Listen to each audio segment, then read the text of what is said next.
దేవుని పరిశుద్ధ నామానికి స్తోత్రం కలుగును గాక. ఈ మంచి ఉదయకాల సమయంలో ఉదయకాల మన్నా ద్వారా నా మాటలు వింటున్న మీ అందరికీ ప్రభు అయిన యేసుక్రీస్తు వారి నామంలో శుభాలు, వందనాలు తెలియజేస్తూ ఉన్నాను. అందరూ బాగున్నారా అండి? దేవుని యొక్క మహాకృపను బట్టి మరొక రోజును మనం చూడగలుగుతూ ఉన్నాం. సమస్త మహిమ, ఘనత, ప్రభావాలు దేవాతి దేవునికే కలుగును గాక.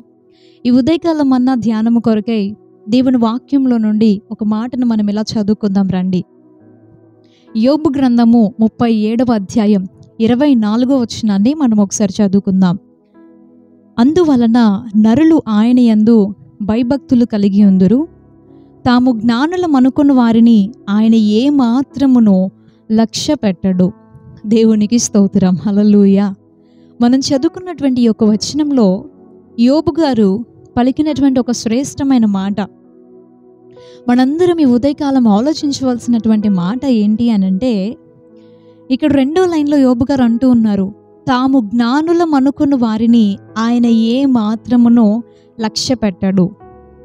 ఇంతకుముందు ఉదయకాలం అన్న ధ్యానంలో ఒకసారి మనం యోబు గ్రంథంలో నుండే ఒక వచనాన్ని ధ్యానం చేశాం.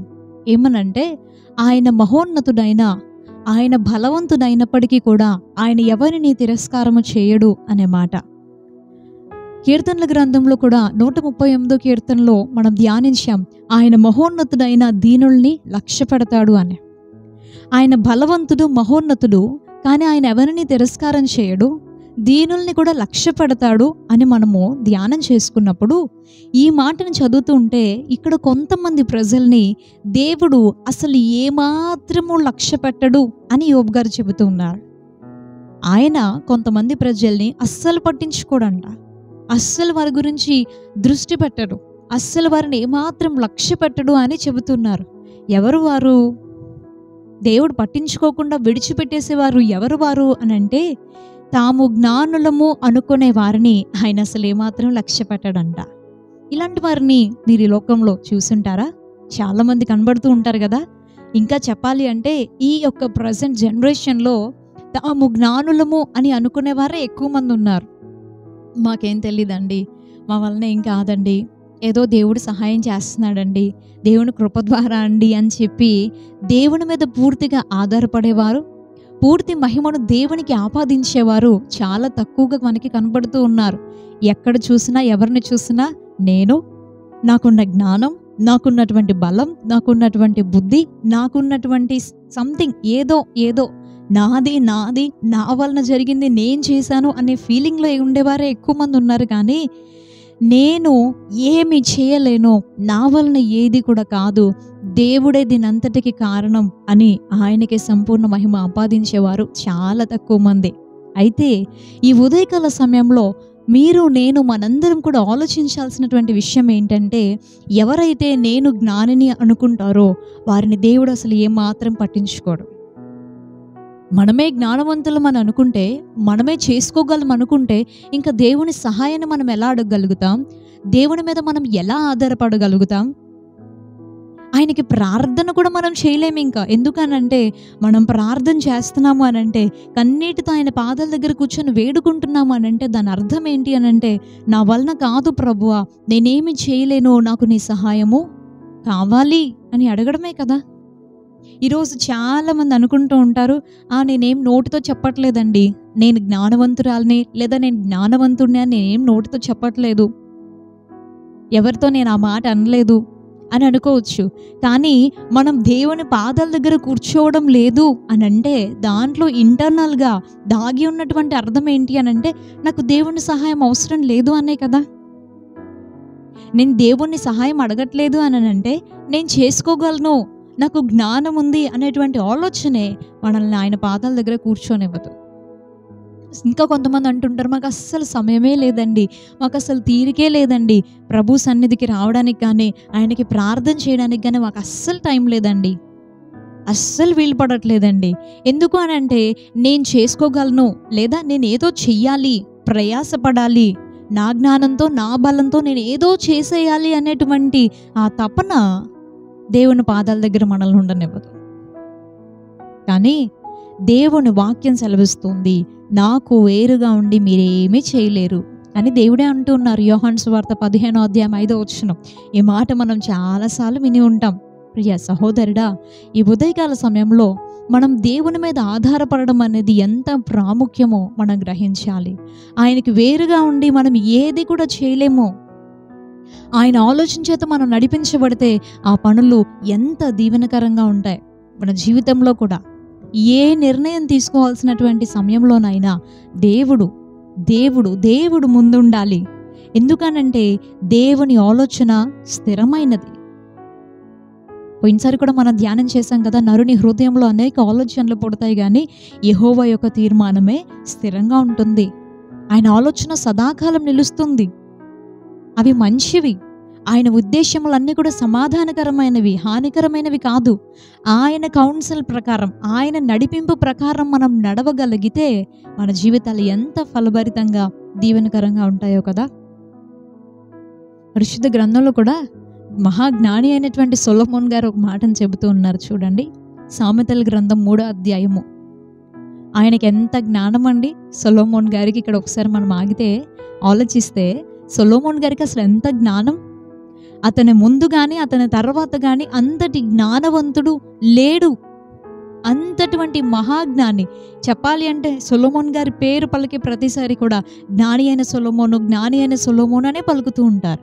అదొక బిరుదులాగా వచ్చేసింది అతని పేరుకి, ఒక ట్యాగ్. అతడు జ్ఞాని.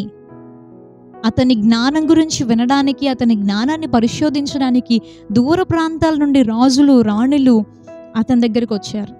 తెలుసుకోవాలి, నేను వింటున్నది నిజమా కాదా, అతనికి నిజంగా అంత జ్ఞానం ఉందా అని తెలుసుకోవాలని చెప్పేసి దూర ప్రాంతాల నుండి, దేశాల నుండి అతని దగ్గరికి వచ్చి అంతా చూసి ఆశ్చర్యపోయిన వాళ్ళు కూడా పరిశుద్ధ గ్రంథంలో మనకు కనబడుతూ ఉంటారు. ఎంతటి జ్ఞానం కలిగినటువంటి సొలొమోన్ గారు అంటూ ఉన్నారు సామెతల గ్రంథం 3వ నీ స్వబుద్ధిని ఆధారం చేసుకొనగా నీ పూర్ణ హృదయముతో యెహోవా యందు నమ్మకముంచుము. నీ స్వబుద్ధి అంటే మన సొంత బుద్ధి ఏదైతే ఉందో దానిని ఆధారం చేసుకోకూడదు. పూర్ణ హృదయంతో, హోల్ హార్ట్ అంటే ఇంకా నాది ఏది లేదు అన్నంతగా పూర్ణ హృదయంతో యెహోవా యందు నమ్మకం ఉంచాలి. నీ ప్రవర్తన అంతటి యందు ఆయన అధికారమునకు ఒప్పుకొనుము, అప్పుడు ఆయన నీ త్రోవలను సరళం చేయును. మన ప్రవర్తన అంతటి యందు కూడా దేవుని అధికారానికి ఒప్పుకోవాలి. మన స్వబుద్ధిని విడిచిపెట్టాలి, దేవుని యందు నమ్మకం ఉంచాలి. మన ప్రవర్తన అంతటి మీద, మన జీవితంలో జరిగే ప్రతి డెసిషన్ మీద కూడా దేవుని అధికారానికి ఒప్పుకునే వారిగా ఉండాలి. అప్పుడు మనం ఏదైతే తలపెడుతున్నామో, ఏ మార్గంలో అయితే నడుస్తున్నామో దేవుడు ఆ త్రోవల్ని సరళం చేసి దేవుడు మనల్ని ముందుకు నడిపిస్తాడు. 7వ నేను జ్ఞానిని కదా అని నీవు అనుకొనవద్దు, యెహోవా యందు భయభక్తులు కలిగి చెడుతనమును విడిచిపెట్టుము, అప్పుడు నీ దేహమునకు ఆరోగ్యమును నీ ఎముకలకు సత్తువయు కలుగును. దేవునికి స్తోత్రం, హల్లెలూయా. నేను జ్ఞానిని కదా అనుకోవద్దంట. దేవుని యందు భయభక్తులు కలిగి చెడుతనాన్ని విడిచిపెట్టాలి. నేను జ్ఞానిని కదా అనే ఫీలింగ్ సాధారణంగా ప్రతి మనిషికి వస్తూ ఉంటుంది. కానీ ప్రతిరోజు ప్రతి క్షణం కూడా ఆ ఫీలింగ్, ఆ ఆలోచనలో నుండి పూర్తిగా వేరు చేయబడి అలాంటి ఆలోచనలన్నిటిని కూడా తీసివేసి వేర్లతో సహా పెరికివేసి ప్రభువా నన్ను విరవండి అని ఆయన పాదాల దగ్గరికి మనం చేరకపోతే ఈ జ్ఞానిని కదా అనేటువంటి ఆలోచన మన హృదయంలో గర్వంగా మారుతుంది. మనల్ని ఒక ప్రౌడ్ ఫీలింగ్లోకి తీసుకెళ్తుంది. ఆ గర్వము దేవుని నుండి మనల్ని దూరం చేస్తుంది. మనము అలా గర్వంతో ముందుకు నడుచుకున్నప్పుడు దేవుని వాక్యంలో సెలవిస్తుంది అది ఎప్పటికీ మంచిది కాదు, అది మన నాశనానికి కారణమవుతుంది. ఎంత లింక్ ఒకదానికొకటి మనల్ని ఎంత దూరం అది తీసుకుని వెళ్తుందండి. ఒకే ఒక ఆలోచన, నేను జ్ఞానిని అని. ప్రభు పాదాల దగ్గర కనుక మనం కూర్చోవడం నేర్చుకోగలిగితే, ప్రభువా నీవు నన్ను బలపరచాలి, నేను ఏం చేయాలన్నా కూడా నీ సహాయం కావాలి అని ఆయన మీద ఆధారపడడం కనుక మనం నేర్చుకోగలిగితే ప్రతి పనిలో ఆయన మనకి సహాయం చేస్తాడు. ఆయన అంటూ ఉన్నాడు కదా 32వ కీర్తనలో, నీ మీద దృష్టి ఉంచి నీకు ఆలోచన చెప్తాను, నీవు నడవవలసిన త్రోవలో నేను నడిపిస్తాను, వేరే మార్గాల్లో వెళ్ళి నష్టపోయేలాగా కాదు, సరైన మార్గంలో ఆయన మనల్ని నడిపించగలిగినటువంటి సమర్థుడై ఉన్నాడు. ఈ ఉదయకాలం దేవుని చేతులకి మనల్ని మనం అప్పగించుకుందాం. నేను జ్ఞానిని కదా అనే ఆలోచనలు ఏమైనా ఉంటే, విరవబడిన అనుభవంలోనికి నన్ను నడిపించి ప్రభువా, పూర్తిగా నన్ను నేను నేల మట్టుకు తగ్గించుకుంటున్నాను అని ఆయన దగ్గర కన్నీటితో, ప్రార్థనతో, దీన మనసుతో ఆయన దగ్గర మనము ఒప్పుకుందాం. ఆయన సహాయాన్ని మనం వేడుకుందాం. తప్పకుండా దేవుడు మనకి సహాయం చేస్తాడు. దైవాశీర్వాదాలు మనందరికీ ఉండునుగాక. ఆమేన్. ప్రార్థన చేసుకుందాం. పరిశుద్ధుడా, ప్రేమగల తండ్రి, నీకు స్తోత్రమయ్యా. ఈ ఉదయకాలం నీవు మాట్లాడిన ప్రతి మాట కొరకు నీకే వందనాలు, స్తుతులు, స్తోత్రాలు చెల్లిస్తున్నాం. వినయ మనస్కులంగా నీ పాదాల సన్నిధిలో చేరుతున్నాం. మా వలన ఏది కాదని, మేమేమీ చేయలేమని ఒప్పుకుంటూ ఉన్నాం తండ్రి. మేము జ్ఞానులము అనే ఆలోచనను వేర్లతో సహా పెరికివేయమని అడుగుతున్నాం. విరవబడిన అనుభవంలోనికి మమ్మల్ని అందరినీ నడిపించమని మిమ్మల్ని బ్రతిమలాడుతున్నాం. ప్రభువా, మా వలన ఏది కూడా కాదు. ఎవరైతే మేము జ్ఞానులం అని అనుకుంటారో వారిని నువ్వు ఏమాత్రం లక్ష్య పెట్టేవాడవు కాదు ప్రభువా. నేను జ్ఞానిని కదా అని అనుకుంటే మేమేమీ సాధించలేం ప్రభువా. మా ప్రవర్తన అంతటి మీద నీ అధికారానికి ఒప్పుకుంటూ ఉన్నాం. దేవాన్ని చేతులకు అప్పగించుకుంటూ ఉన్నాం. సమస్తము నీ చేతులకు అప్పగిస్తూ ఉన్నాం. నీ సహాయం కావాలి అని బ్రతిమలాడుకుంటూ ఉన్నాం. నీవే మాకు తోడుగా ఉండి సరైన మార్గాల్లో మమ్మల్ని అందరినీ నడిపించమని నజరేయుడు శక్తి కలిగిన యేసుక్రీస్తు వారి అతి శ్రేష్టమైన నామంలో ఈ ప్రార్థన అడిగి వేడుకుంటున్నాం పరమ తండ్రి. Amen, amen. ప్రభువైన యేసుక్రీస్తు వారి నామంలో మరొకసారి మీ అందరికీ వందనాలు తెలియజేస్తున్నాను. రేపు ఉదయం ఇదే సమయానికి ఉదయకాల మన్నాలు మనం కలుసుకుందామా? అంతవరకు దేవుని మహాకృప మనందరికీ తోడై ఉండును గాక. May God bless you. Thank you so much. Praise the Lord.